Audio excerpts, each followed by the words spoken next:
Hey, what's going on, y'all? This is Digga, and you watching the B Shine.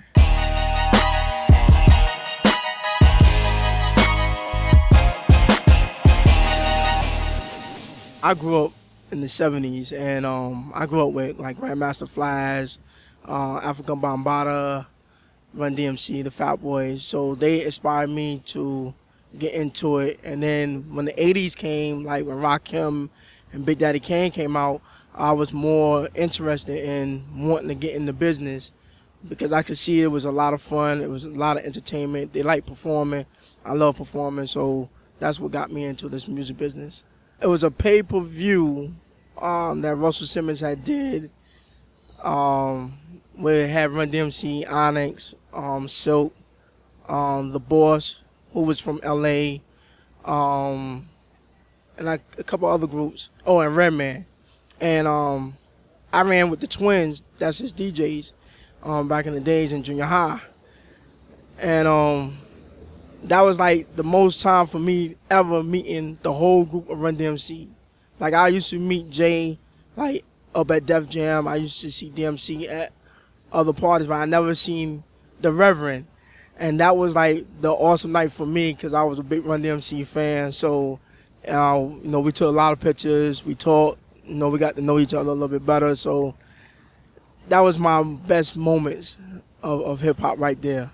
Well, I was always in school. My mother was real strict on me. I was her only child, and I stayed in the house listening to music in my room. So every Friday and Saturday night, there was Red Alert, and rest in peace to Mr. Magic, who actually brought out a lot of artists that you hear today that are classic artists, like Big Daddy Kane, Biz Markie, Shantae, MC Shan, along with the Awesome Two. They was also into hip hop real good, and they brought out a lot of artists as well.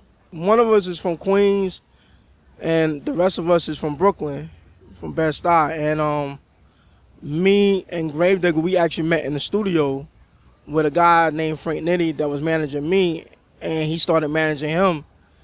And at the time, I was actually just recording and giving at that time, it was cassette tapes.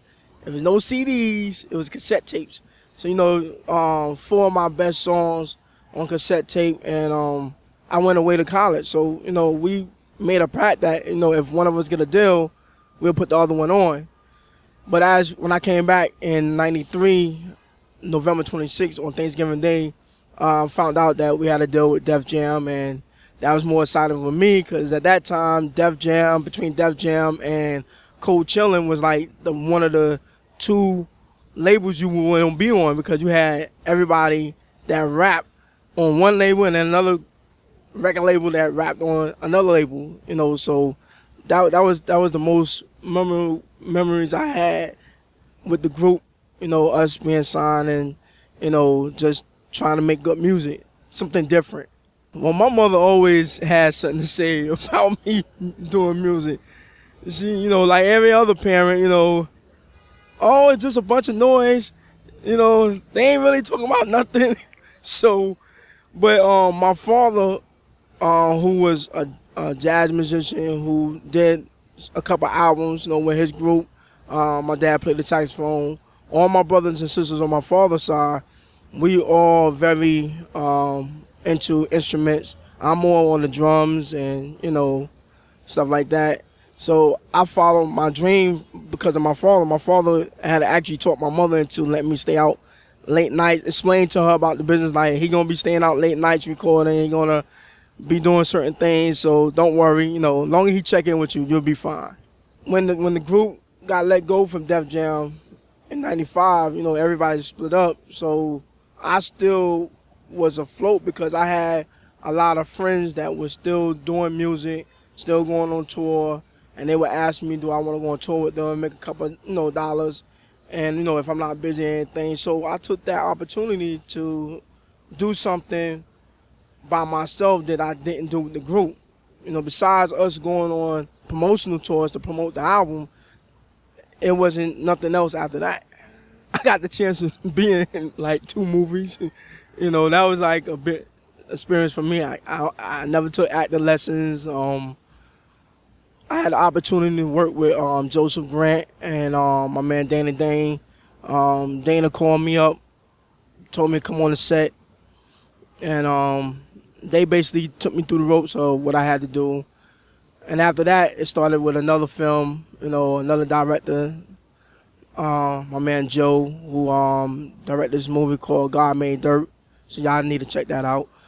You know, it just, a lot of things from music just opened a lot of doors for me.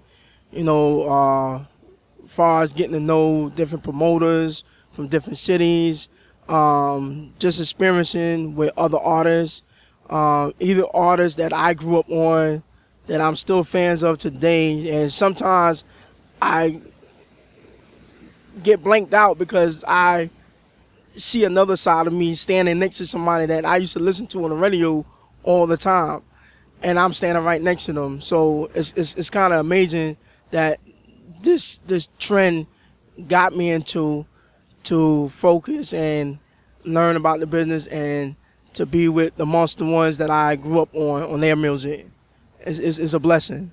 Well, the music that I do, I hope that I can leave an impact where people could see that I love this music that we call hip-hop. Some of the new stuff that you hear now, it's just my opinion.